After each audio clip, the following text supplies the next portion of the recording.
Steve, and on behalf of the entire All Levels leadership team, welcome. We're so glad that you could join us today for this important conversation on moral courage in medicine. It's a skill that not only empowers individuals, but can transform entire organizations. If you find this webinar valuable, we'd really appreciate it if you gave the video a like and shared a comment or a question below. It really helps the YouTube algorithm, so your engagement helps us reach more people and keeps the conversation going. Feel free to share this session with colleagues or friends who might benefit from it as well. And now, I'm pleased to turn it over to Dr. Lauren Weber and Dr. Jess Bunin. And thank you to everybody for logging on. This is our very first webinar for All Levels Leadership. We are very excited to have you. My name is Lauren Weber. I'm one of the co-founders of All Levels, and I am joined by another one of our founding members and my dear friend, Jessica Bunin. Jess, if you would give a wave. Thank you. We have no disclosures. There are a couple of members of All Levels Leadership that are also federal employees, and it's important for me to let you know that there's no overlap there. So we are our own independent company. Anything that we say is not necessarily an opinion of the US government. My last housekeeping slide is that we're going to talk about a difficult topic. Moral courage is something that does not come easy. We've given this talk a number of times and with workshops around the country and kind of internationally as well. And we've been really lucky to have people share with us some pretty vulnerable stories. And what I want to say up front is that there's no wrong answer, there's no right answer. We're all figuring out the best tool set and toolkit to use with these situations. Everybody in our audience deserves mutual respect. So why are we talking about moral courage? A couple of months ago, when we were looking through what kind of thing we wanted to bring to a webinar, we pretty quickly landed that moral courage should be the first topic we discuss. I think given the moment in healthcare and how some of us feel about the moment in the world, we felt like this was a timely conversation.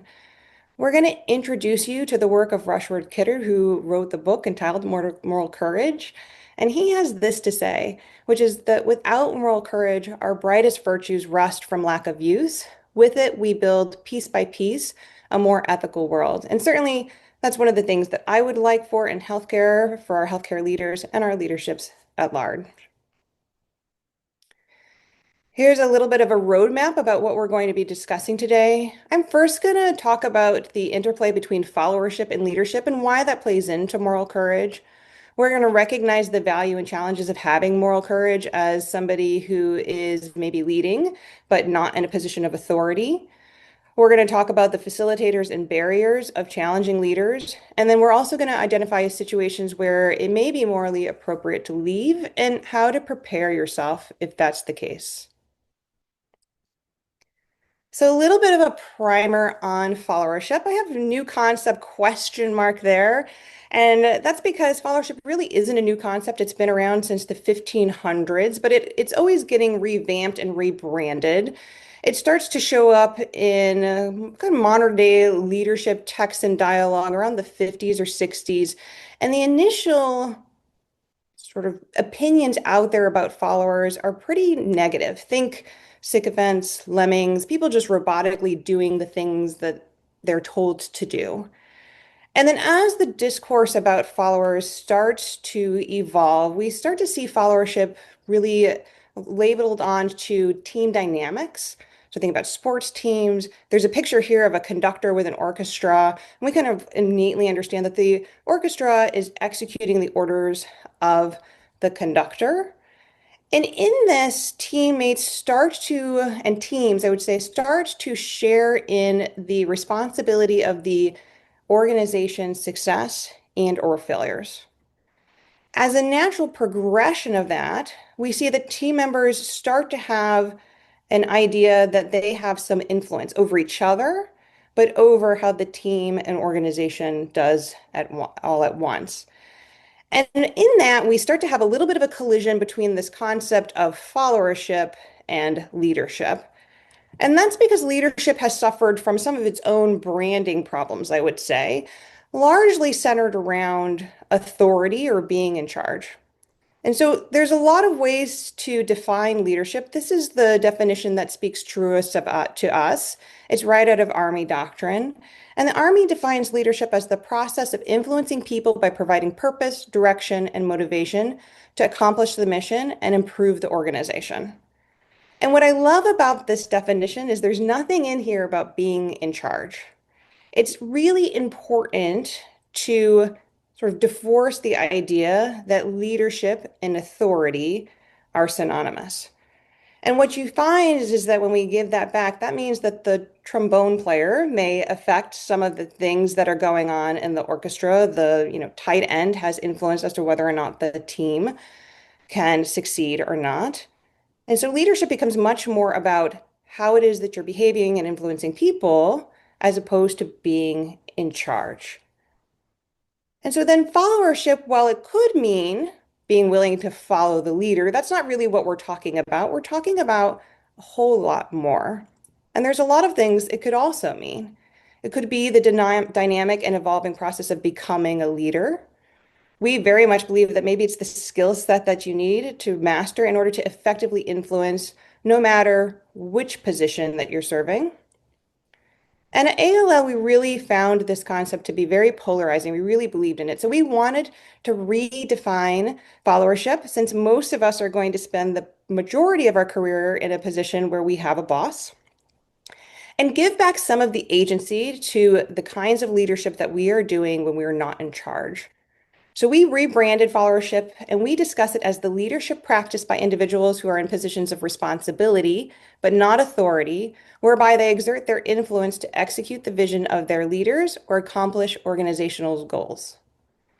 So if you are like me and you have a boss, for the remainder of the topic, I want you to think about yourself in the role of this definition. A few more things about followership before we move on to moral courage. You've heard me use the word effective here a couple of times. And although there are a lot of paradigms for followership, I think the person who does the best job in terms of outlining what does effective followership look like is Ira Shaleff when he wrote the book, The Courageous Follower. And he talks about these 6 traits, so to speak, that followers need to demonstrate if they are to be effective at influencing the situation around them. And he outlines them as 6 courages, trying to give acknowledgement to the fact that these are hard things to do. The first one is the courage to assume responsibility. That's that ownership piece. We accept that we are at least part owners in the success or failure of our teams and our organizations. The second courage is to serve. So again, think about that orchestra. There's in service to the not only the conductor, but their audience. In healthcare, we serve a lot of people. We serve patients, we serve clinical directors, we serve healthcare CEOs, but we also serve healthcare at large. The courage to challenge. I do think in healthcare, we have a paradigm for this. So if you think about a code situation or if somebody was about to administer the wrong medication, we all understand that we have an obligation to challenge in that situation. The courage to participate in transformation. Again, no strangers into this in healthcare. I think if you've ever been part of a QI or a process improvement, you have been an agent of change. That's what this is regarding. The courage to take moral action. And then the courage to speak to the hierarchy. And what I mean by that one is that if you're the subject matter expert and you're really the best person maybe to give the presentation to the executive level leadership, that you have the courage to do so. All of these could be a deep dive, and I would love to talk about all of them. But today we really just want to break out the courage to take moral action. So before we get started, what does it even mean to have moral courage? And for this, I'm going to go back to Kidder because I like his definition. He says moral courage is a quality of mind and spirit that enables one to face up to ethical challenges firmly and confidently without flinching or retreating. Every time I give this talk, I think about this definition and the like without flinching or retreating part makes me have this little sort of face because I realize how much this definition is asking of me. This is hard. So how do we even go about this? What is moral courage made up of? I think the first step that's really helpful is to realize that there's 3 components to any situation or things that you would need if you're going to find yourself in a moral courage situation. And the first is principles. There needs to be a value at stake. The second is a danger or understanding, I will say, of those dangers. What are your vulnerabilities? What happens if you speak up? What gets exposed? What might you lose? And sometimes the stakes for this is very high. Could you lose in employment. And then the third is a willingness to endure. So maybe this is you've been here before, you know where this train is going. Maybe your faith obligates you to say something. Or maybe it's simply as like, I need to be able to look myself in the mirror. And this is a situation where I need to speak up. But it's really the confluence of all three where moral courage lies. So if you have principles and endurance, but no understanding of the dangers, that's really maybe a more foolhardy endeavor. If you have endurance and understanding of the dangers, but really no guiding principle for this, that's more physical courage. And if you understand the danger and you're guided by a principle, but not willing to endure them, we'd say that's more kind of timid behavior. So again, really all three. So we're at that point in the presentation where I get to stop talking. And can you guys see our little QR code? And we're going to ask for you to reflect on some of those early thoughts that I talked about. I'm going to hand it over to Jess. All right. Hello, everyone. We're going to ask you to participate in several different ways through the course of today. And here is the first. So we would love you to hop on to Poll Everywhere in one of three ways that may work for you. So the first is the QR code that is on your screen, which will take you directly to Poll Everywhere. It will ask you twice to put in your name. You don't need to do that. You can just skip over that both times. And it will let you in without having to reveal who you are in any way. And also, Steve put in the chat the link to Poll Everywhere if you prefer to do it that way. So you can do it either on your desktop or on your phone. And I'm going to give everyone a second to use that QR code to get them onto Poll Everywhere. If neither of those work for you and you don't want to be on the poll, you can also just put responses in the chat for us so that we can all be on the same sheet of music as we think through these issues. All right, so for question number 1. All right, we already have some folks going. So what principles or values are at the center of your moral code? Oh, mutuality. We've never ever seen that one before. I love it. Honesty, accountability, kindness, equity, integrity. These all speak to me. Integrity getting larger, meaning more folks are putting that in. Justice. Yeah, are folks seeing the screen? Yeah. You're not seeing the screen, Lauren. I will figure it out. Are other folks seeing the screen? If someone can, all right, perfect. Just making sure. All right, so I'm going to move on to question number 2. So now we've done our first circle of our Venn diagram, which what are the values or principles that we're working with? Now we have to think about what are the risks? What are the dangers? So what are the potential risks of moral action in science or healthcare? What, if we do go by our morals, might we lose? Honesty, retribution, yeah.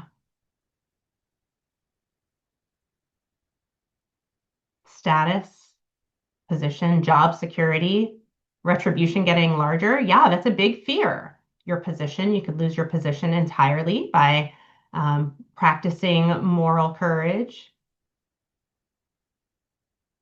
Okay, so now we have 2 of our 3 Venn diagrams. So now I'm going to take us to our third question, which is for you personally, what might help you or maybe even force you to endure the risks of moral courage?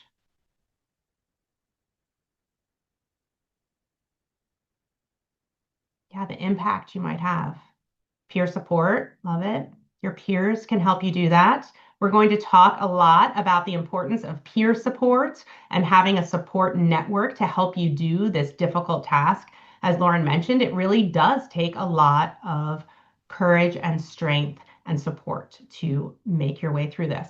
So now we've thought through our Venn diagram and our 3 areas that are important to consider. Now I'm going to ask you to put them in a case. So we're going to talk about this situation. So you're in a meeting with your boss for your mid-annual review. During the interaction, your boss is laughing and making inappropriate jokes, and you notice as they're laughing that they smell like alcohol. After you complete the review, they state that they are off to care for patients. So my first question for you, and you can put it in the chat if you like, but you can also raise your hand or unmute if you like. What values are at stake here? Are they the same as the values you put in your Venn diagram, or are they a little different? Are they even more important? What are the values that strike you here?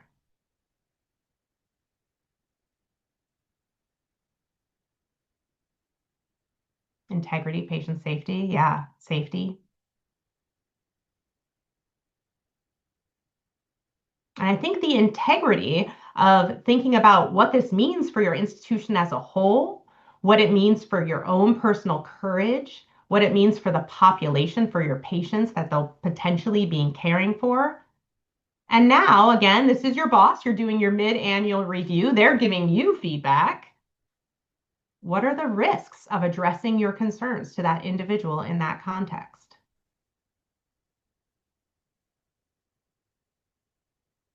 Yeah, again, retribution. Whatever that might look like, whether that's poor treatment for the long haul, whether that's potentially getting fired, poor evaluation, as Kristen mentioned, anger, maybe even. Individual may get angry, may be retributive in the moment or in the future. So all important to think about. Adverse actions down the road, loss of the relationship. Yeah, we're going to talk about all of these issues more in depth. So finally, you're in this situation. It's certainly uncomfortable. The last thing you want to do is have to encounter the situation or say anything. But what's going to increase your resolve to do the right thing? What's going to increase your resolve to take moral action in this scenario?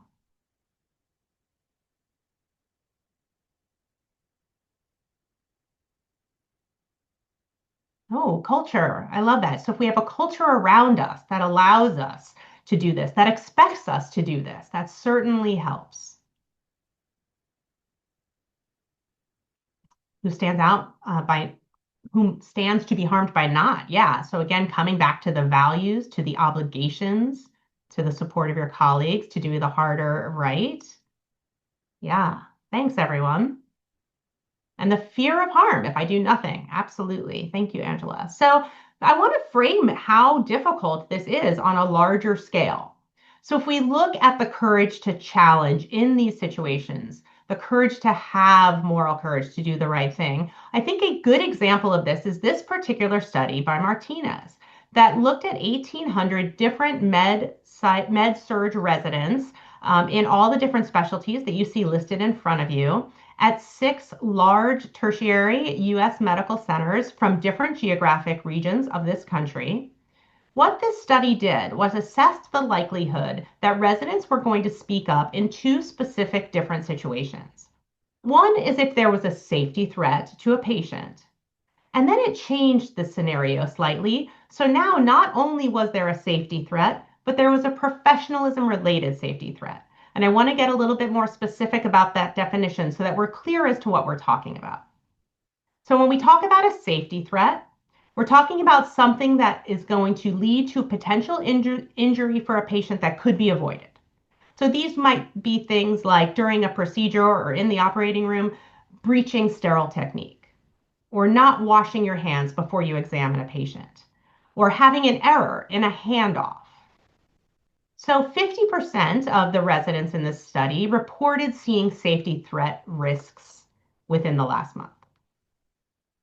If we add the professionalism threat, now 75% reported seeing this. So even more saw it. Now we're talking about issues that demonstrated a lack of respect, compassion, or ethics.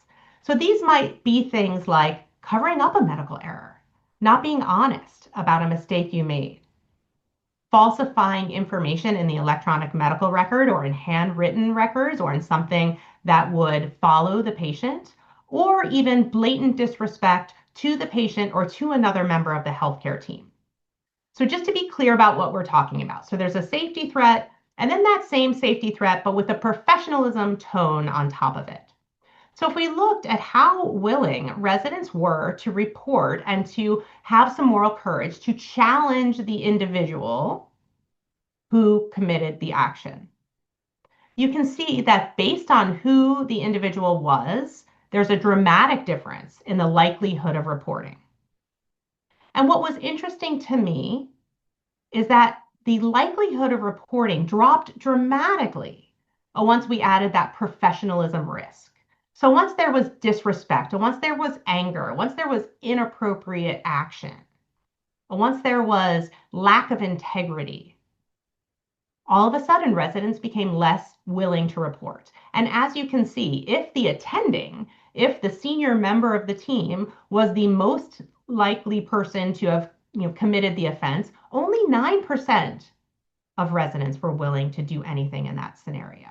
Most 80, whatever that is, 91% were going to sit back and watch it happen. Now they changed the question slightly, they changed the scenario slightly. So now we're talking about a scenario where there is a very high potential for patient harm. And even now, you can see that the percentage decreases with professionalism. But even with a very high risk of harm, we still only went up to 20% of residents that were willing to practice moral courage in the face of challenging their attending. This is pretty dramatic to think about. And again, I want to point out for all of them, as soon as we add the element of disrespect, the likelihood of challenging drops dramatically. So I think it's important for us to think about if we want ourselves to get better at this. We think often about moral courage as something others need to have, but we need to have it too. How can we get better? How can we facilitate this for ourselves and others? These are all very interesting to me, but I want to highlight those where the statistical significance between the patient safety breach and the unprofessional behavior mattered. And so we're talking about evidence that speaking up is going to lead to change, a greater protection from retaliation, and institutional recognition of exemplary conduct. So here we're talking about what Steve mentioned earlier in the chat, which was culture. The culture matters in us being willing to practice moral courage. So whether that is the whole culture is willing to reward people for having integrity and doing the right thing, or if we're going to protect each other from the downsides of that, all of them are relevant to creating a culture where we are more likely to practice moral courage. We also have to think about what the barriers might be. Here, I wanted to pick out one or two that were really relevant, but I found that actually impossible to do. So the first you can see was not statistically significant, but the rest of them are all important in my mind. And I think we addressed a lot of these as we thought about the risks and dangers of moral courage. So the fear of getting someone else in trouble, the fear of others becoming angry at you, fear of alienating yourself from your team, having people know that you were the one who did it, so the lack of anonymity. This is an interesting one that I hear from students a lot. The fear that even if you did take the risk and practice moral courage, it wasn't going to change anything. The behavior wasn't going to stop. It wasn't a priority given the situation. Lauren mentioned earlier, often in situations like code scenarios or life-threatening situations, we don't have the time. I would argue it's even more important in those scenarios to have moral courage. Fear of evaluation being degraded, we mentioned that in the chat. And then again, not an expectation. So more of that culture issue. We just don't expect it of each other. So I'd like you all to read through those again and think about what are the challenges for you? What are your personal barriers that might keep you from practicing moral courage? I'd love to see them in the chat if you're willing to share, but just thinking through them and applying them to yourself is of value.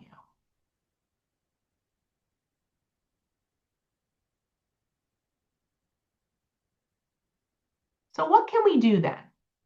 What can we do to increase those facilitators and decrease the risks?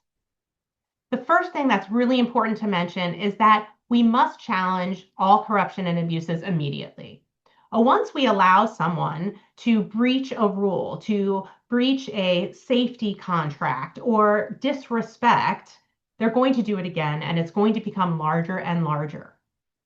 And so we have to be willing to challenge these lesser behaviors and policies, even if they seem small in the moment.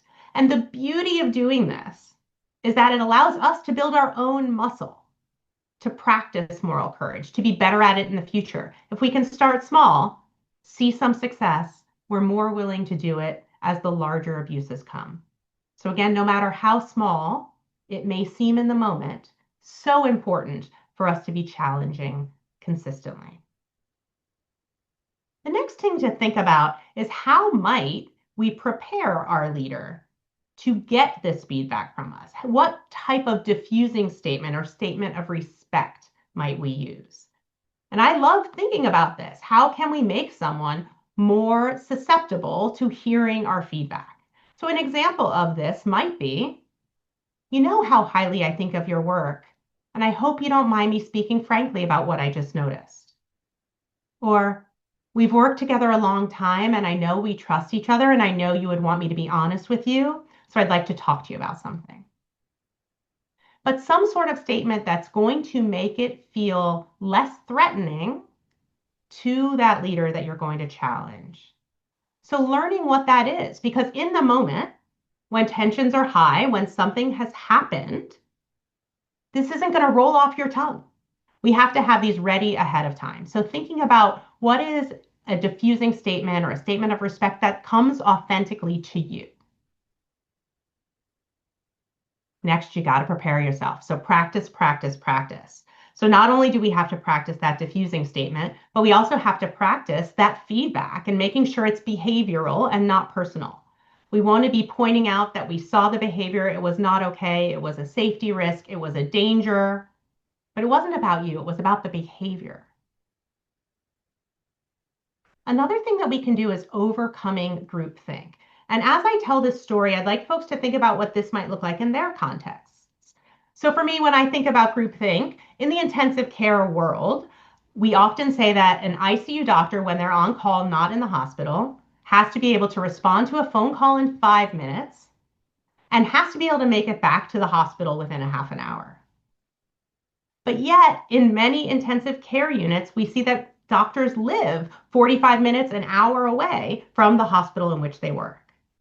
I think that's an example of how we've just allowed that of each other and contributed to some groupthink. So what might be the groupthink in your context, and how can we overcome that so we don't let these smaller breaches become normal, become commonplace in our environment? And then the final aspect I want to mention here is that we have to accept when our challenge has been unsuccessful and figure out a new path forward to ensure that we don't continue to see these breaches in behavior. I also like to think about when to challenge. How do we know when this is going to be the right thing to do?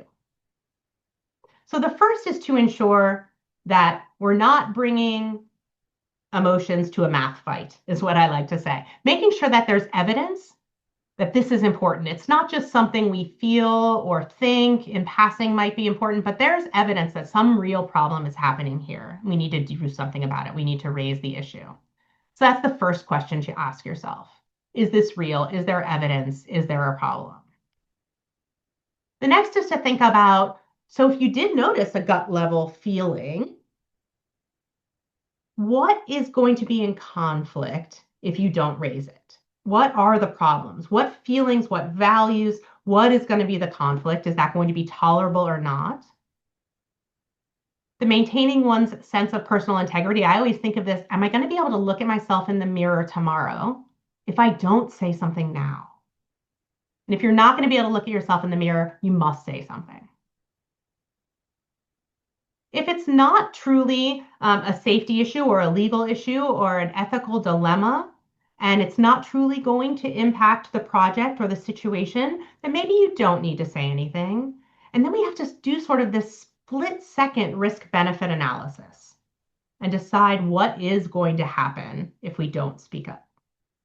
So let's assume you worked through these 5 questions and you decided, wow, I do need to say something. I do need to challenge.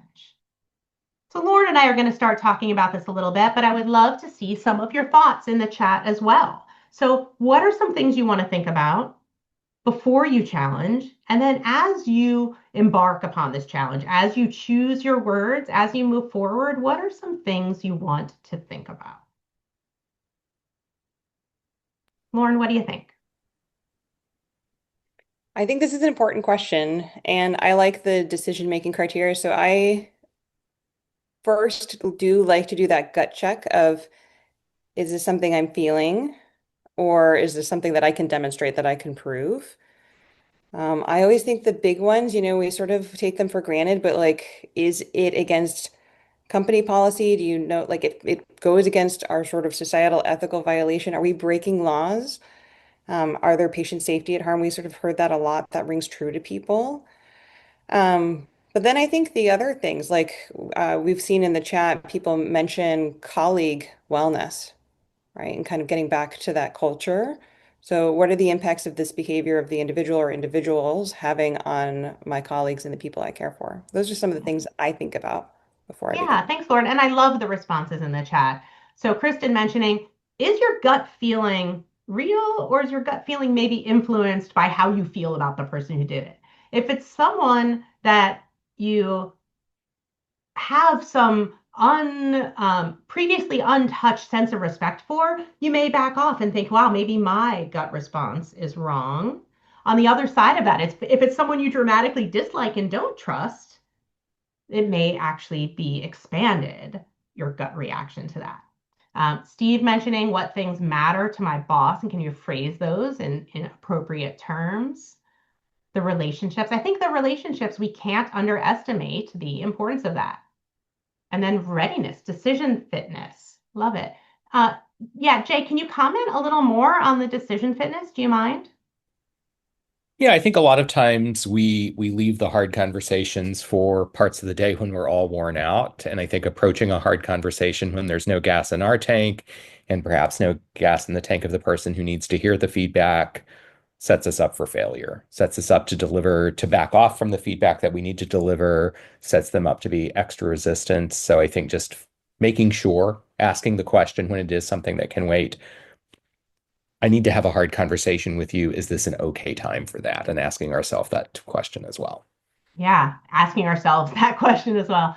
Yeah. I talk about this in coaching all the time. When we think about the number of decisions a healthcare provider has to make in any given day, if we get to the end of that day, we may just be worn out and done with our ability to make decisions for the day. So being honest with ourselves about what that means and about what the stakes of that might be.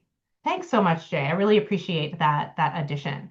And yeah, maybe do we need to go to the next level, something we're going to talk about a bit more.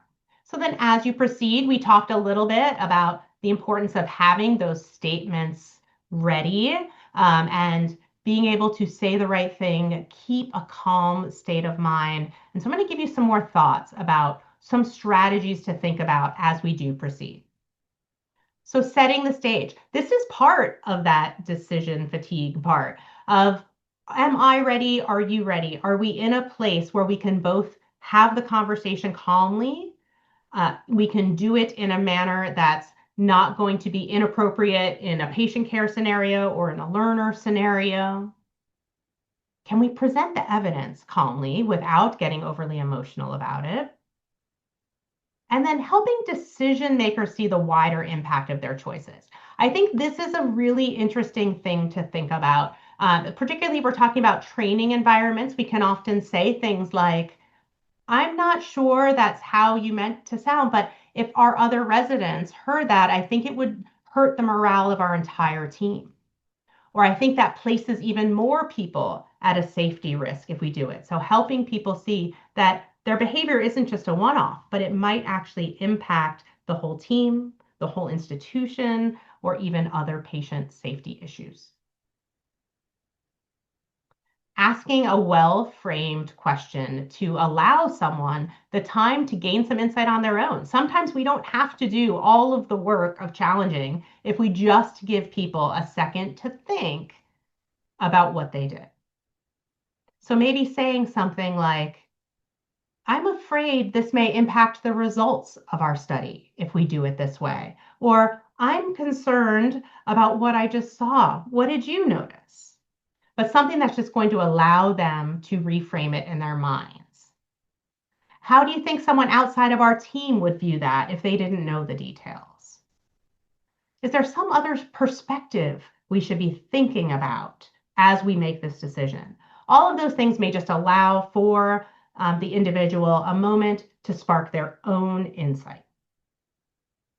In medicine, we often have the luxury of just being able to refer to what I'm going to call other authorities, but we can think of this as just clinical practice guidelines. Wow, I'm not sure that that's what the guideline says to do in this scenario. Can we make sure we're doing the appropriate care by the guidelines? In the military, we often think about that as the core mission or the code of conduct, as something else we can refer to help if we maybe feel intimidated by the individual, or we feel like we don't have that sense of strength on our own. And then I want to emphasize the importance of building allies first. Sometimes we may not be the best voice to go forward with the moral challenge. But if we can have more than one of us, if we can have a team go forward and do it together, if you have an ally who outranks you, who may be more equivalent to the individual with the behavior, that may help. So someone who's better positioned to speak up than you may be heard more validly than you. So all things to think about as we challenge. The next thing I want to think about as we challenge, Lauren talked a little bit about not only the courage for moral action, but also the courage to speak to hierarchy. So here we're not just talking about talking to your boss, but even layers above that, or at the institutional level or organizational level. Some really important things to think about here are doing your homework ahead of time, making sure you understand all aspects of a scenario, not just your perspective. Make sure you see the big picture. But really be prepared and practice. Go into that scenario confident. One of the biggest errors I see at meetings or when we're trying to speak to hierarchy is someone who is setting someone else in the room up for failure. So we want to make sure we're not embarrassing anyone else at the table when we're doing this. If someone else is involved in a decision or involved in awareness of a mistake that occurred, make sure those people know you're going to bring it up ahead of time so that everyone is ready. And then use your words sparingly. Say what you need to say, but don't perseverate and say it over and over in different ways. So all important things to think about as we're challenging those above us and maybe even at layers above us or bringing an issue to someone layers above us. Even if we think about all this, even if we've built our moral courage muscle and practiced time and time again, there may be times when the right answer is to walk away. So we've applied our values. We've recognized the risk. We've been willing to endure some hardship, but things are getting out of control. Maybe it is the right time to walk away. So we often think about the most obvious ways and times when we need to walk away is when there's been an ethical violation or a law broken. Those are easy, right? There's a serious problem. I can't be part and parcel to this. I don't want to be connected to it for my own personal well-being, for my career, for all of those reasons. This has happened. I can't be a party to it. That's actually an easier way to walk away, even though it's still terrifying to think about. But what about some other things? What if there's just conflicting priorities? Maybe neither is 100% right or wrong. Maybe there's no laws broken, but the principles are so different between you and your employer or you and your boss that you're not going to be able to overcome that. And it's going to affect your health, your personal growth, and result in emotional and physical exhaustion. Those might be times where it's okay to walk away. And I want to really foot stomp and emphasize this. It doesn't mean that you failed in moral courage if you walk away. It means you thought it through, you did all the right things, and still realized that you couldn't do it. So I want to bring up now a couple of issues. So maybe we've decided to stay, maybe we've decided to walk away. So if we've decided to stay, something really important to consider is that moral courage support system. Up front, folks mentioned this, that this was going to be the thing that was going to help them endure, having peers who supported them, having a support network. So having individuals in your institution, on your team who can help you, who you respect, who are willing to challenge you if you say things that maybe aren't right. And they're going to keep you on the straight and narrow making good decisions, and they're going to help you stay strong against others making bad decisions. That's going to be your moral courage support system. So thinking about who they are. If you're going to stay, really important to keep learning from your experiences around you. Don't shut down because things aren't going well. Think about how you can take on the next battle, what the next right step is. And don't stop speaking up because you weren't heard once or because it didn't change a course of action one time. So that's if you stay. If you decide you really can't stay and you must walk away, the next step is to make a plan. And this means to have a next step for you, for your career. Where are you going to go next? Who are your allies that can help you get there? And can you manage financially in the meantime? So prepare, have options while you're figuring out how to prepare and have those options. Continue to try to speak your values and to fix what you can fix. Is it such an ethical breach or a legal breach that you are now responsible to blow the whistle? What does that mean? Who do we need to pull in to get support to be able to do that? And what's going to be the correct way to do that? Do you maybe need some legal support to do that? But through all of that, you need to make sure, first of all, you're protecting yourself. You have a next step. You have your support network built in who can help take care of you through that. But also, you now have to take responsibility that you're deciding to walk away. And your next steps are in your hands. Your preparation is in your hands. So even though you were in a bad situation with a moral or ethical violation or in a bad situation with someone whose principles you could not abide, it's now your responsibility to take the next steps forward. And now I'm going to turn it back over to Lauren to talk a little bit more about how to use that moral courage support system and what that might look like.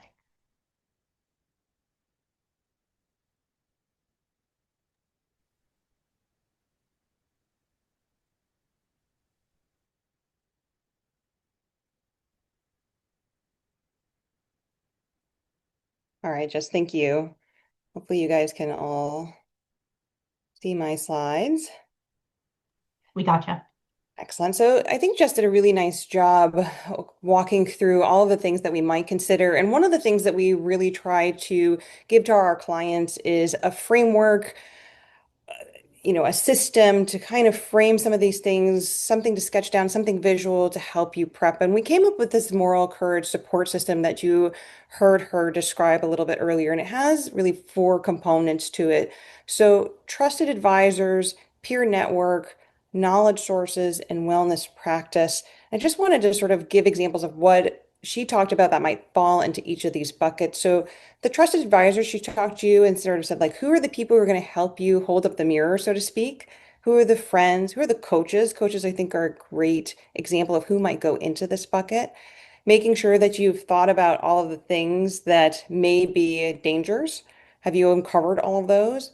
And then the other thing is that sometimes it's just not realistic that you can leave. You may have financial or family obligations. You just have to sort of stay where you are. So looking into other opportunities, is there somebody that can sponsor you into a different position? The second is peer network. I can really say leverage the power of social networks here. We like to say consult a survivor. So we know a lot of people who have been through their own moral courage journey, and I still call them up and say, give me again kind of what brought you here, what was the decision, what applies to me, what can I use, and help lean on each other. Identify peers who might be good job references if that is maybe a situation that you're looking forward into the future. Knowledge sources. So we talked about this one a little bit in terms of um, being ready to speak to the hierarchy. When we're going to bring up an issue, what else do we need to know? Is there a legal implication here? Do we need some legal advice? What are the policies and procedures in place that your HR has department that might be relevant? Are there licensing or certification implications? I will say credentialing here if potentially you're going to be out of work and not be able to use a skill set, keeping an eye on credentials. These are all things that you may want to consider. And the last, of course, is the wellness practice. I think this is one that is very easy to kind of fall off the plate. But what are the things that keep you sane? Is it exercise? Is it time around your family? Is it time at church? How are you going to prioritize those things? And who is going to help you keep on track? So this is what an entire moral courage support system might look like. We wanted to introduce the concept. Again, for people I work with, I really like to have this as well flushed out as possible. So we have a little bit of a roadmap going forward to kind of help keep us coming back to where are we at? Where are the struggles? Are we on the right track? And a couple of great points in the chat, Lauren. First, that Steve saying, like, that trusted advisor may be the person that helps you see this clearly and lets you frame your concerns to have that conversation well. And also, Kristen mentioning that a peer doesn't have to be your direct peer in your specialty. This can be a physician talking to a nurse. This can be a art therapist who is your person. Like, this could be any blend, and certainly in a different medical specialty as well. So the importance of looking across barriers to find those peers. Yeah, completely agree. It's great points. So we've given you a lot of information and we've talked about a lot of hard things. I want you to just take a moment and reflect over the things that we've talked about. Even ask yourself the question, have you ever considered walking away on your own and reflect on that scenario? How did it play out? Did you decide to leave? Did you decide to stay? Are there any of the topics or ideas that we discussed here today that maybe would have had you do it differently, or will you approach things differently going forward? Consider what your moral courage support system might look like. And certainly, we would love to discuss this more with any of you. We're here. That's one of the things that we are trying to accomplish. And we would love to work with any of you more. Just feel free to reach out to us. And with that, we'll ask for any questions or thoughts that you have. Well, I've been watching the chat, and in the middle of the presentation, Kevin asked an interesting question. At what point do you go above your immediate leader to the next level? You know, what are some considerations that might make you not stop at your immediate boss and continue to escalate? Yeah, Steve, I always love thinking about, or General Kylie, I love thinking about the two challenge rule. Like, one, we try once. We muster our moral courage. We try it once. We then try it in another way if we have no results that first time around. But now we've tried it twice and we know that it's not okay. There's going to be a bad outcome. Now we have to raise it up. And that raising it up may mean going to the hierarchy, going to someone above, but it may also just mean building allies who can help you do that more effectively. But I always think about that, the two challenge rule. So mustering it in two ways on our own before we try to take it to the next level. And I think just kind of adding on, just mentioned this already, but making sure we've got all our T's crossed, our I's dotted. We know we have the information that we need if we're going to go to the hierarchy so that we are confident having that conversation. If I may just jump in on that one comment, if you can hear me. It's interesting, the scenario this is a wonderful presentation, by the way. Congratulations, this is really superb. But I had an episode where my immediate superior, I got to the point where at morning report, I was pretty convinced he had alcohol in his breath. And our relationship was not one where I felt comfortable just saying, hey, are you drinking in the morning, or are you drinking so heavy at night you still got it on board in the morning? So I went to the next hire and said, I don't know, but I'm concerned. And, what do you think? My next hire asked my next hire. And he took that on and it all worked out okay. But it's a sliding spectrum. It's a spectrum from somebody who shows up late to the operating room once in a while, and you can kind of deem that as unprofessional, to somebody who's drunk on duty, or even worse, assaulting people, punching people, even worse, raping people. I mean, as you get into that far side of it, your moral courage kind of takes hold, and you got to do the harder right. So I think these are all excellent tools for individuals, and I don't know that the higher up you go in the quote hierarchy / authority of an organization, from being a service chief to a department chief to a CEO, gets any easier. And then at the top, you've got to be receptive. You've got to be receptive to the people that are concerned. Working labor and delivery at Albany, I had nurses come up to me one day, and they were very upset because one of the other attendings appeared to be examining patients without gloves on. So I had to take that on. They didn't go to him; they came to me as the chief and the chairman. And they've even had them come to me and say, I don't know why you put forceps on that baby. And you just have to explain to them. At least they had the moral courage and felt they could come and talk to you without reprisal. And I think that's a key, regardless of where you are in the leadership chain, that you need to be receptive. And I used to tell people, look, you need to tell me when the emperor's got no clothes. I mean, so the reverse is true. And all of you are kind of getting to be in senior leadership positions, and you've got to be able to do that. So, I mean, that's, as I've said many times, you got to take the harder right. And I think the Walter Reed so-called scandal was a good example of that too, where, the Washington Post and the Secretary of Defense and Congress was going after us, and you just had to stand your ground and say, I'm sorry, but that's not correct. That's not right.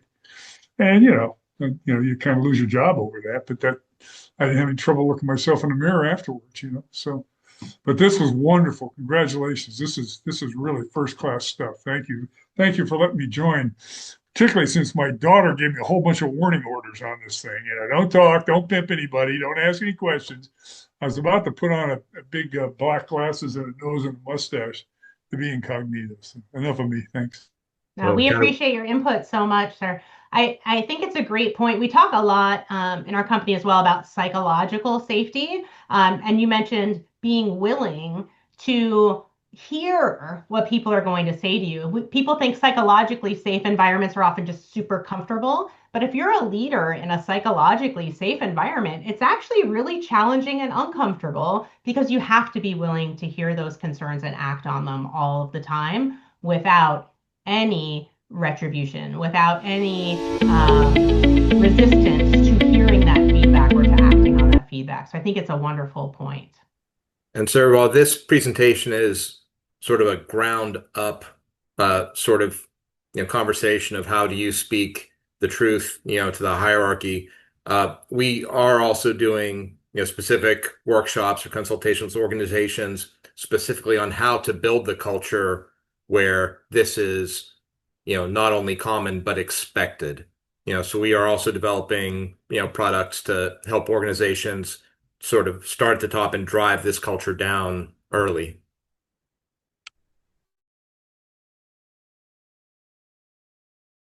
I might say that the military and those in a military background have actually got a little bit of experience and examples to look at, good examples and bad examples. But in the rest of the business world, I'm not real familiar with business writ large. I was at Albany Med in a private organization, and that was a little bit different. I remember as another example. Sorry, war stories here, but one of my faculty started dating one of my residents. They were both single, and I made a beeline to the dean. I said, "Oh my God, this guy's dating this resident of mine. What the hell am I supposed to do?" He said, "Is the faculty member in the direct chain of authority?" I said, "No." He said, "Then don't worry about it." And I was like, "Well, okay, that's a new paradigm for Kevin here. He's learning as he goes, So there's all kinds of combinations and permutations. Again, I better stop her. Thank you to everybody for logging on. We really appreciate it. Thank you, everyone.